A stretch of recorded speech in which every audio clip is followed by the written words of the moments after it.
ou bien PPRD, qui sont des structures, partis politiques reconnus dans la loi, il y a 0,004. Alors, Basala, Basala marche. Là, ce que les alliés élément wana, Ngobila a raison. Mais ce que les alliés n'engagent wana te, kotia ba barricade, ba maya monte, ndaï Robert Kounou. Je condamne ça et Ngobila contre le président. Alors, mais c'est que je, c'est le Zamotoï de pèse, mais il ne gère pas la province. Non, mais écoutez, non. Il est pas contre l'intérieur. Non, autonomie et Zali, n'a pas été autonomie et Zali. Des corrompus à tous en a pas. Bantité, s'il vous plaît, Bantité. Aux experts, na masse. Non, ma sauté, dans la Zébia, ma sauté. Wana olingi ridiculise. Non, Mazali Nzébia, ma sauté. Bantité décentralisée. Le gouvernement va dépendre. Ça, c'est sur le plan des droits aux Oloba. Mais ça, l'autonomie, là, autonomie, on est à autonomie. La gestion. Autonomie. Non, il y a fait. Au lieu que le ministre intérieur. Vous savez qu'il est élu. Il prend des mesures. C'est même lui qui a écrit au gouverneur. Le ministre, sur base de quel soubassement juridique. Sur base de soubassement juridique, il y a combien de gouverneurs à tout Matouana. Pour la notifier par rapport à la situation de la Congo centrale. C'est illégal. C'est illégal. C'est illégal. Non, il y a un mot dans mais Azali est responsable de la gestion, il y a la province. Donc, tu comprends acte dans ma Cambolobi. Nazoloba, je le condamne souvent. Na Makabamba, je l'ai condamné. Il ne pouvait pas intervenir dans la parlementaire. Des assemblées. Il n'a aucun droit. Et même les gouverneurs élus par une assemblée, il n'a aucun droit pour faire ces validations. Ça, c'est. Oui, ça, c'est la Constitution. Mais ici, la gestion de la province. Ngobila Aza contre le président. Ngobila Azali gouverneur. Il jouit de toutes ses prérogatives constitutionnelles. Il fait le GIA. Fayoulou. Namuzito, c'est frère de Bandou. C'est ce que j'ai dit. Ça, c'est mais oui, non, si, c'est qu'il fait. Aucune déclaration n'a eu. Il condamne Makabo et Salemaki na marche à la Mouka la fois passée. Il y a SCC Wana Basalaki, puisque à Monique, il n'avait plus d'argument. Non plus d'argument pour la Koloba. Mais les loyaux, après si Bango, argument par Loba. Question fermée. Pour la Célissa, les loyaux, na soukisa, on m'a dit un peu comme il là. Puisque tout le monde a fait Tumba aux Anamibal. C'est l'arme de crocodile.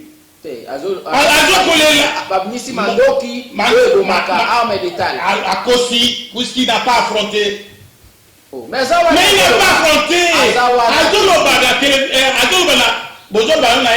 Téléphone.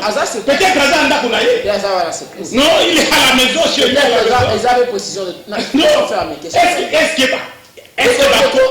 que va commis Naga central.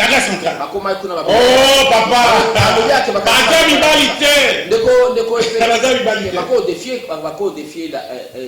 Papa biso.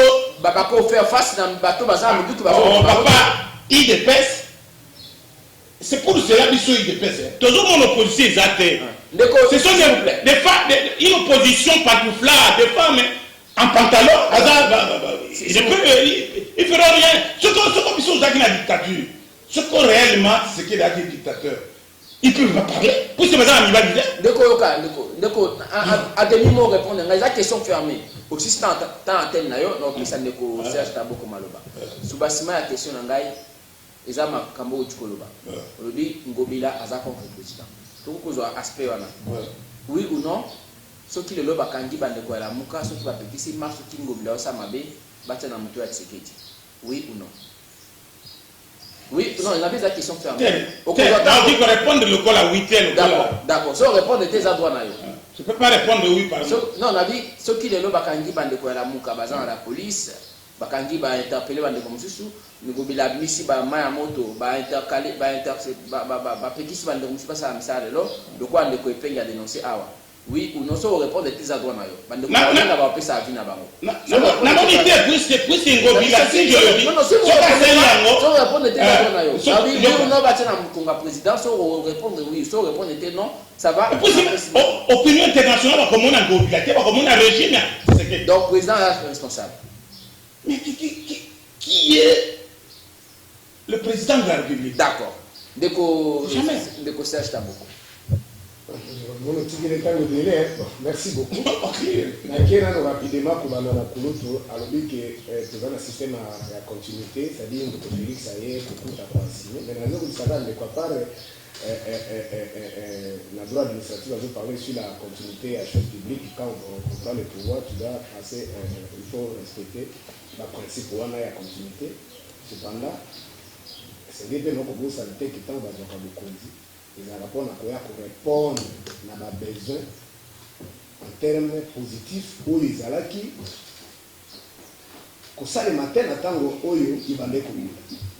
C'est-à-dire qu'il y a quand même ça va congolais qui biso te ko signer ka continuité ça dit ma bien nyonso Mobutu ma bien so Kabila mais bino bozana eloko ko proposer à sikate ça dit nyonso elo sale ngo sale maki kala bino ko tala ka non dans ka bokonzi po malobi makambo tabato na la montagne vous assumez les passifs vous comprenez mais il faut pas que talisa biso pe futur toi active ou nini pour ça la si mais bien au contraire passif ezaki noir mais bino bakisi na ram wana Kabila tikara montagne ça boyo ke ba kongola tamawa Congolais au pays nous musalate mais vous voyez ce que vous m'avez nombre ya mort par rapport nyonso même ya libanda même ya kati awa ezola tsake to ya ba tuerie na est et comme pour le temps que Kabila musuba ko former semaine après moi tout ça moi comme il est à chaque jour c'est nombre tu as tuerie c'est et l'équipe sous ma classe on se comprend et nyonso na ezaka na passif et ni ko baké donc d'autres fois ils sont en état de siège.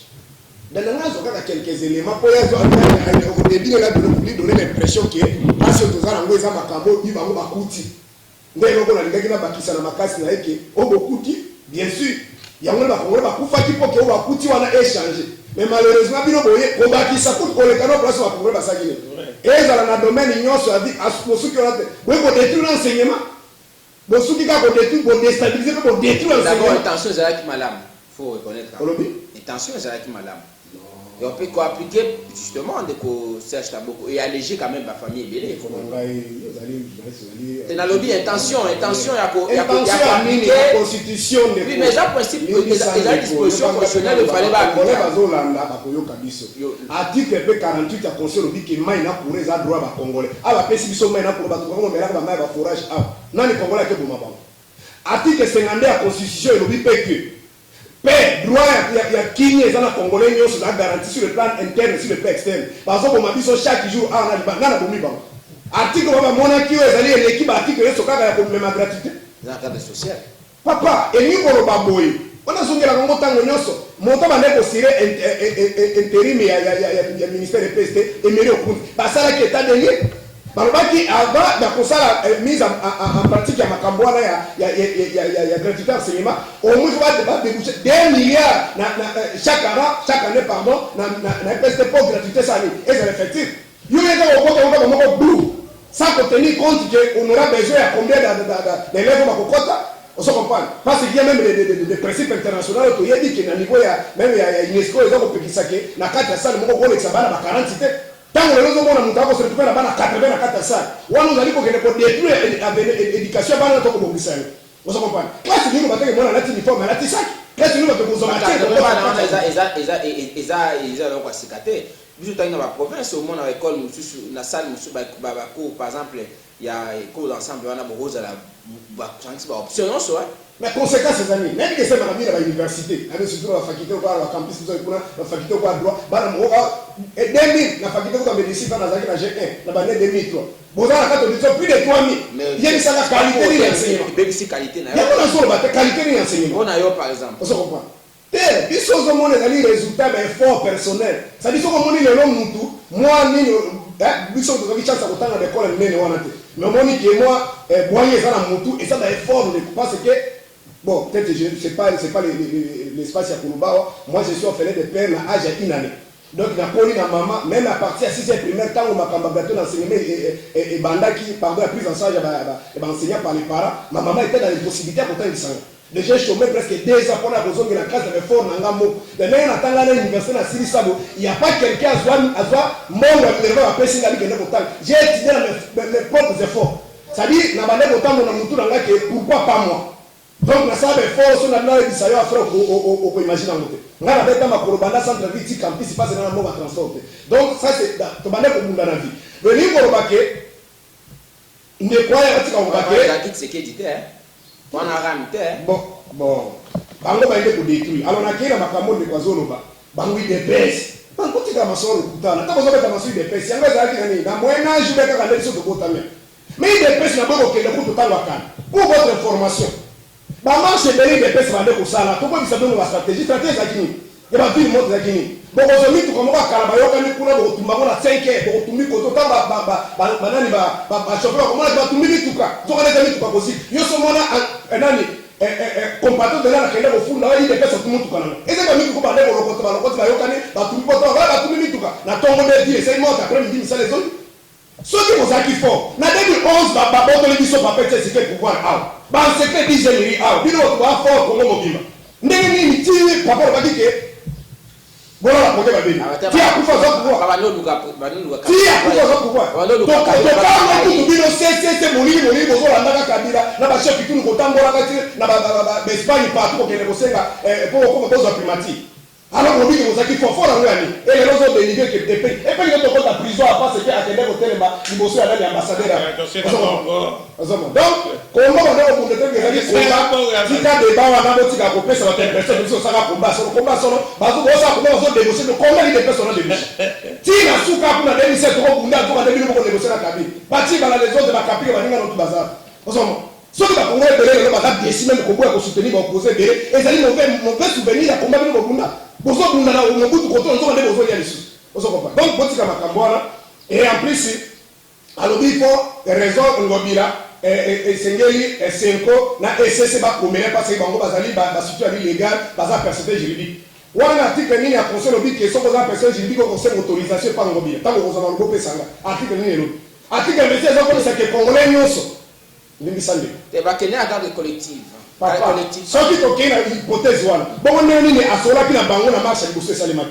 parce que namonaki esika lamuta namonaki ni esede baparti politique ne c'est ça qui justement ndeko oyo marche liboso bauti kosala marche basali na bachakari ya baparti politique nouvelle amoto ekomaki ezalaki na collaboration na parti politique bakola baye nsima la tout le monde sait que ezalaki appele ya nini ya milapro il faut vérifier soki CLC tozwa information milapro quand c'est bango c'est pas zaki na kati il faut reba soki moko ba sisi problème égalité mais le problème c'est que généralement ba sabrita kana sima ils ont négocié avec ces gens-là qui n'avaient pas la qualité à mettre bango ndengeni il faut à comprendre que ngobila a d'autres négociations parce qu'il y a négocié qui n'a pas même clair et en dehors de ça tout Congolais ce n'est pas le problème n'est pas souligné tout Congolais balobi teke po Congolais manifester face à personne juridique tout Congolais azali na droit ya même si on va article à l'Icoria au même chef de l'État ya pour manifester ya pour protester ça c'est la constitution on comprend même principe ya pour manifester ça demande pas seulement avoir la personne juridique pour manifester non mais pour la saisir autorité il faut les en appeler problème ezali ça il y a pas de problème déco na ina relancer oui. Est-ce que vous sentir tes sens équilibre dans l'analyse de Robert? Oui. Donc, par exemple, à la contre-démarche de Congo. Oui. Point de vue. Non.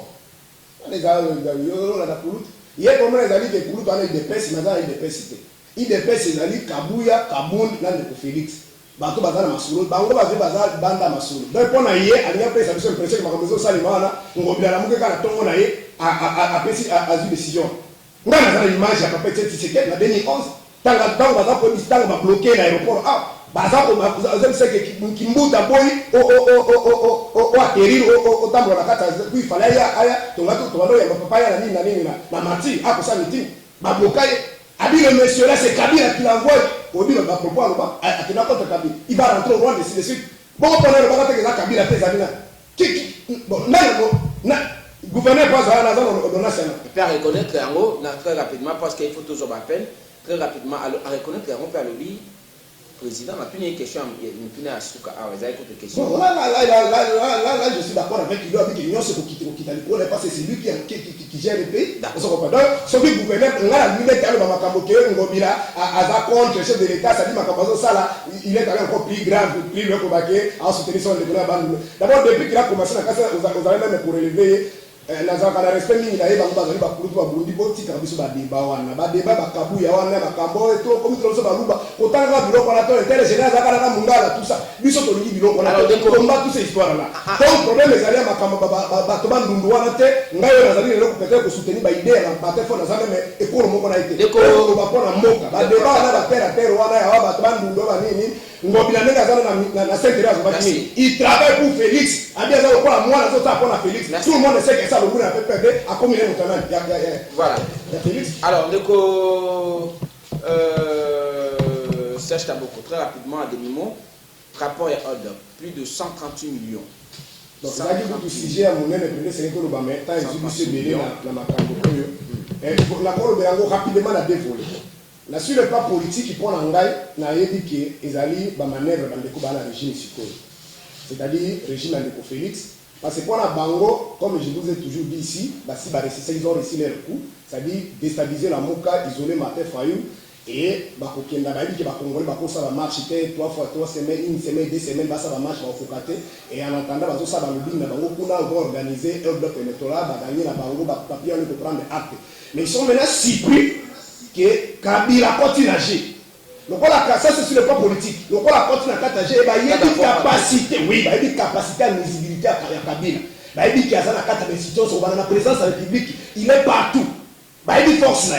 C'est pourquoi moi on a dit que non, il faut que bouger la ligne côté pour la déstabiliser Kabila. Parce que pour la bango Kabila c'est quand il va se mon nom alors bandé pour calculer quand Martin font des gars pour la vie que Kabila Martin va aussi me nous quitter. Alors quand on aussi battre ma marche pour ça la tonique à ligne pour ça va continuer la police ici dessus va pour maîtriser si va créer ordre électoral là-bas. Donc et les amis si le pas politique c'est un message pour la déstabiliser Kabila.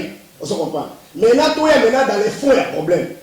Tant nous battre la démission nous sommes et ça ça rencontre parce que moi on va collaborer avec confrère là nous sommes journalistes dans le bord Kabila ka patrimoine. Kabila na ko l'autre tête dans l'autre tête. Situation nous allons les ça dit Kabila. Même mon temps bâtir on a sorti à ça 138 millions. On est sur l'argent de poche. On va vite va couvrir 400 millions na 3 mois. Ah on va passer à la élection à cette personne basée 12 millions. On se comprend. On est fort là. C'est-à-dire problème sur le plan à fond, imaginez par exemple même Mongo Batinda qui nani et où qui nani la compte municipal des Nations Unies pour la soutenir la Kalsinga na top Congo la chaîne de ba militaire ba ko lela ki ba futa ba ngombo te Mongo na eye na ngo de l'entreprise publique to mona ba tu eza ko kufa ba ngo ba ko futa imaginez ndeko na zoro na ba chaîne ba paya ai ba ko futa tati c'est pas Kabila ça dit au Congo ni Mongo ko déposer pas Kabila. Et ce sont comprendre. C'est grave. C'est grave. Alors, pas si on a ma camarade Kabila. Pas si on a impéré Kabila, on a pour la Congolaise aligné, il faut impérer Kabila. On se comprend. Impéré, on a dit que les gars et le Congo pour ça les mater. Parce que le Félix, il va voir qui va finir la passer. Il n'y a aucune juridiction à Congo pour ça aller au Kabila. Même sur le plan international, on a dit qu'il y a une démarche politique. Parce que même ces pays partout, il y a au Kanga, pas mettre la main sur Kabila, il faut négocier ça dans les institutions. Merci. Oh, Kabila, la présidence, la sécurité partout. Et pour les quatre, on se comprend. Voilà. Dès qu'on Robert Koumou, on a beaucoup de rapport à Ordre.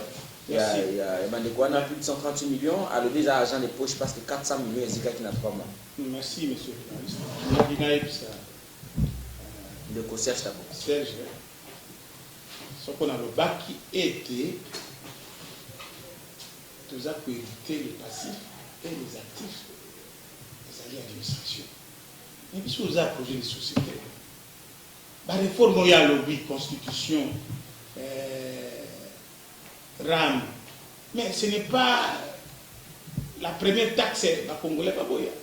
Précompte dit, oh, Moussa Salah, Baboya, TVA, Baboya qui va Congolais, Baninga, pour faire la taxe, il y sur quoi nous oui, c'est très difficile pour battre. Bissobanso, ça propriétaire il y a le pas je ne paye pas les pots fonciers ba congolais ba nga foncier revenu locatif ba futa kate ba congolais ba nga futa pas futa ils ont moni ba chauffeur ba osala des heures parce que on leur demande mikanda ba chauffeur musu ba lutambola na ba bikanda na bango permis de conduire photocopie mituka mususu awa bakongole balingaka kofuta pa kote oyo ya lobi gratuité oyo alobi mai ya fontaine sidi mai wana ya fontaine ezali lo mai ya malamu mais ezali mai ya malamu mai ya fontaine soko otimoli mai tina se otire mai eza potable mais libéraliser distribution à mai na courant pas libéraliser ma service wana lokola ba libéraliser sonance aba ba service ya assurance na transport ndi ba libéraliser encore nous tendons pour la concurrence. Oui, concurrence. Ils allaient m'appeler. Alors, hold up. Oui, hold up. Comment on est pas congolais? J'ai mon heureusement à reconnaître que pas autres hommes, ils allaient féliciter Zakabila. Et qu'il s'est contredit, n'a pas propos naïe. C'est ce qu'il a coûté. Mboka Izali, ils ont assez à maille. Il faut à l'ongola quand il parle de la gratuité, mon cher ami, heureusement, ça a dit ma tasse. 4 millions d'enfants hors circuit éducatif. Ce qu'on est orphelin du père, à ça, il faut maman n'a pas pour le matin. Aux gens à 6 ans, 7 ans, avant 18 ans, ce que maman a créé de Wenzete, a foutu la classe de foutre la faute. Là, je vais m'en na motivation oza mula botoba mwambi na école primaire okokende koteka mai okende classe akosi mama na ye mama ya solo a supporter ba étude na eti akomi mobali abandi ko luka na certainement tant que ça prise en charge à mes parents les difficultés quotidiennes. Mais oui, c'est pour cela la justice distributive on ne peut pas accepter 4 millions d'enfants, 5 millions d'enfants, pas dans leur hors-circuit éducatif. C'est quoi le Kambia Kabila? Oya Kabila, c'est les nouveaux. Un des dossiers. Kabila, il vient d'un individu, il y a 1 milliard. Monto, un individu kassayen, a dû réclamer la Kabila 1 milliard. Bon, il va financer la campagne. Il y a Bachadari. Bon, il y a Kabila. Yo mon chef de l'État dans la société. La famille ya Kabila. Bah il met le nom c'est Zalia ou Zalia Kabila. Un chef de l'État n'est pas homme d'affaires. Kabila place na ye ndenge tsena lobaki bokambanga mwana wana. Boya na ye ba juger. C'est le mal congolais. Le mal. Les loyo ma belle mona. Oyebi mboka na biso soko ba banque wana BGF ba wana toka lo mumba esala ko nana a démissionné ko nana mambi ma paix la zo na mbongo ezobima mbongo ya école ezobima non alongo et yo boko yebaka po nini ba média ba collègue Gabino ba journaliste ba continue na masolo. Puisque le Congo, pendant le régime de Kabila, la Banque centrale du Congo était là où on blanchissait l'argent et le financement du terrorisme. Je vous dis sincèrement, pendant que mon sous les aliawa, immeuble mon sous les aliawa, Américain bala la kate. Américain bala la kate. Américain bala la kate pour Bokara Bisso. On m'a dit la banque. La banque où il y a sérieux dans mon canabis. BCDC. Et Takani. BCDC. Banque commerciale du Congo. Et Takani. au monde Citibank ezomona te ba big ezomona te Barclays Bank ezomona te etikali ba banque oyo ba indien ba pakistanais et ba africain pour ça la contrebande. Et ce qui se passe ici, ce n'est pas politique. Politique exacte. Mais batona basangani na mbongo na bango bake kusala comment ça? C'est l'oligarchie. Pourquoi oligarchie? On a eu bandeko wana makende kusala basali ba enquête wana pendant 9 mois. Plus de 3 millions il y a documents recensés. Basali yango na musolo nani bavandi na zaki na bango longo na financer ba enquête wana. Mais ça pour le financement du terrorisme et blanchiment d'argent, la monitoring de la sécurité internationale, la Banque mondiale finance ça. D'accord. Merci. Pour la mécanisme, c'est pas une bande comme basée comme tout là. Tous Franck Mbaya, 2 intervenants. Tous ont dit 30 secondes pour clôturer la série à l'émission. Allô, bonjour. Bonjour, très rapidement, 30 secondes.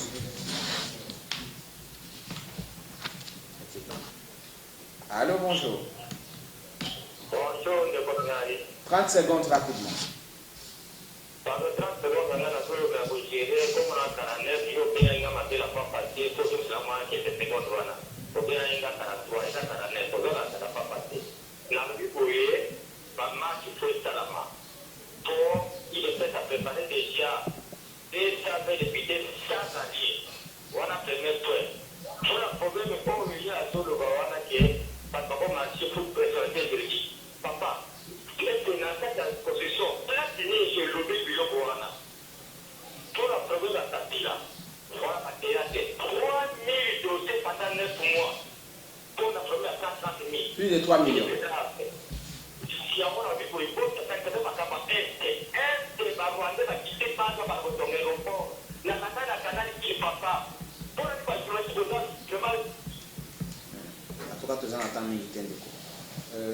82 33 33 749, toujours intervenant. Alors bonjour. 082 33 33 749, saturation, il y a réseau. On va appeler les autres.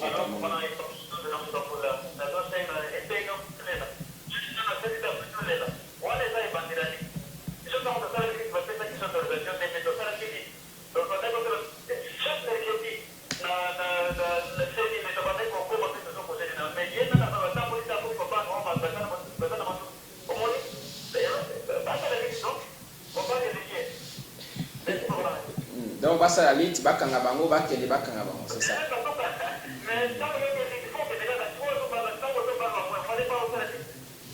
D'accord. Donc, Serge Taboko, Maloba Suka, Obukayo, Yamoto Suisse. Merci, Naïdi, quand des pays, si vous coûtez comment la mode de vie, Nadino, au salaire marche chaque mercredi. D'abord, au salaire marche chaque mercredi, après, vous avez une marche, vous avez un salaire.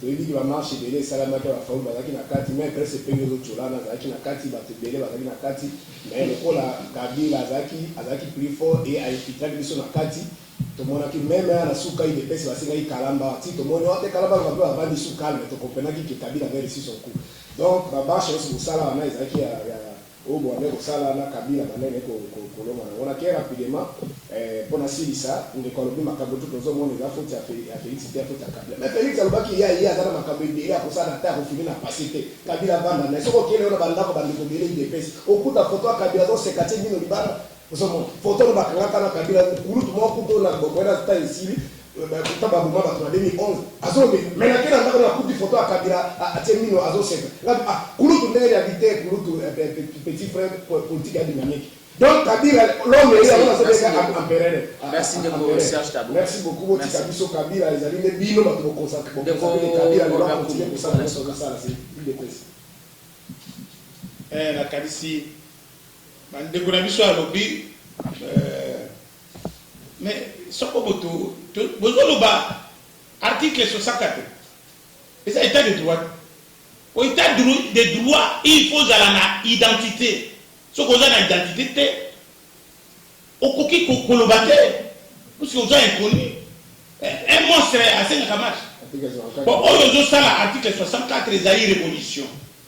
Ce qu'on va te révolutionner, basali révolution bango moko de manière spontanée babimi oyo wana eza na nzela mokili oyo osengi marche il faut eza na identité ça c'est un olobi biso tozo soutenir non auti koyamba AIFES auti koyamba Union européenne moto na bino ya décidé akei na parlement européen balobi na ye bokende kobongisa bokota na makona. Merci. Ils sont dessus. Merci à vous de nous avoir suivi de comme la souka les impartis à Magazine Million à l'auditeur. Diffusion 21 juste de 81 49 41 721 081 49 41 721. Vous pouvez là pour la suggestion.